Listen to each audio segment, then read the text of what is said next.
greatest anxiety, sir, came with the scarcity of food. This was the biggest threat to the country. For months together, the nation tightened its belt. There were acute shortages.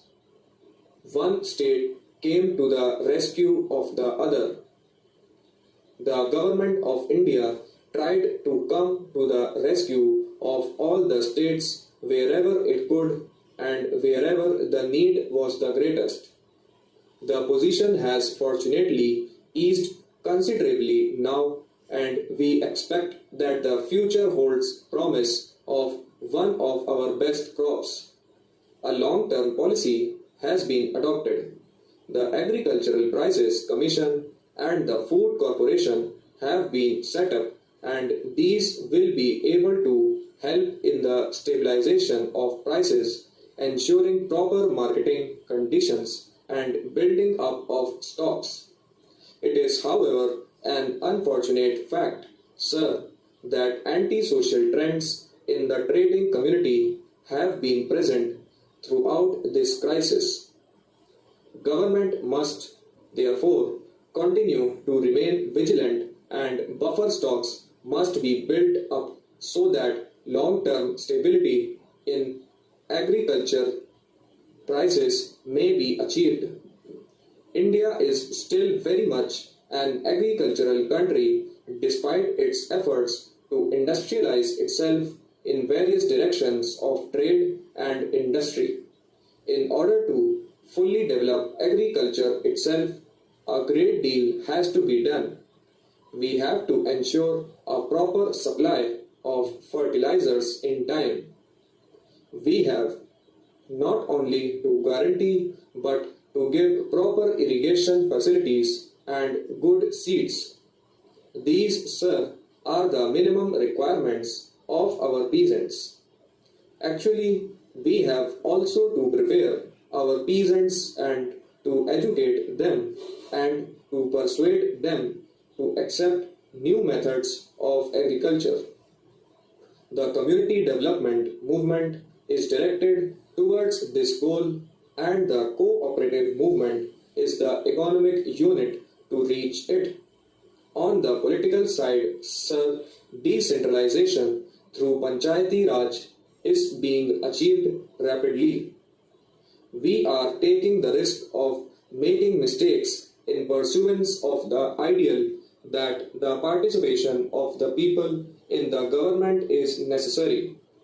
Development in the economic sphere can only come with rapid industrialization. Production has gone up in many public sector undertakings, and in the current year we have been told that there will be an increase of 8% in industrial production. The national income has risen, but the impact cannot be felt because of the rapid rise in prices. Consumer goods have become easily available, but the demand for them has risen in the rural areas to a great extent. Madam, our housing problem continues to be acute. There a pressing need for more houses, for more building materials, and it is absolutely necessary that this problem should be tackled on a high priority basis.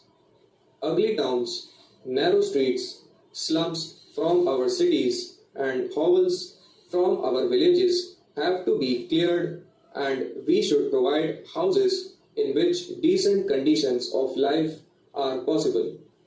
Madam, we are now engaged in the formulation of the fourth five-year plan.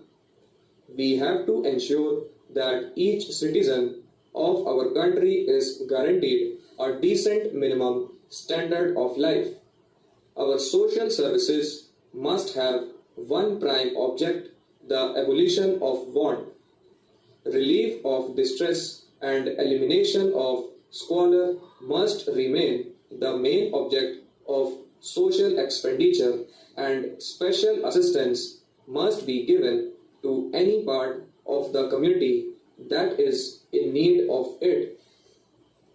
Unemployment, pauperism, old age, and lack of social amenities have to be dealt with. The first priority, madam, in any socialist country must be given to the poor, to the unfortunate, and the have nots.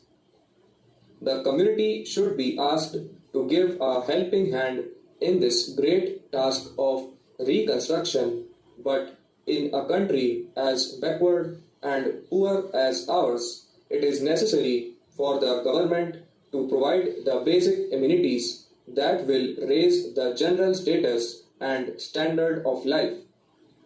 I plead for more investment in the human being, bigger wages, better conditions of life, and the availability of basic necessities to all. It is only when these are available that we can expect a better response from the people. Madam, if people have to rise to the occasion, ignorance has to be dispelled. The pattern of education has to be finalized, and a thorough overhaul of the whole of our educational system has to be made. We have been told that an education commission has already been appointed, and we know that it is carrying on its work. I merely wish to point out that we can ill afford to lose time, and early steps should be taken to start this great reform. Therefore, madam, the urgent necessities of the country at the moment are a speedy and efficient plan of both agricultural and industrial development without neglecting the social services, which are the only means of making the life of the common man worth living. In the industrial sector, it is realized that the time has come for a fresh momentum. Various measures for this have been taken. Again, government has announced concessions for unaccounted and undisclosed money, provided it is voluntarily surrendered, and we have been given a revised structure of taxes.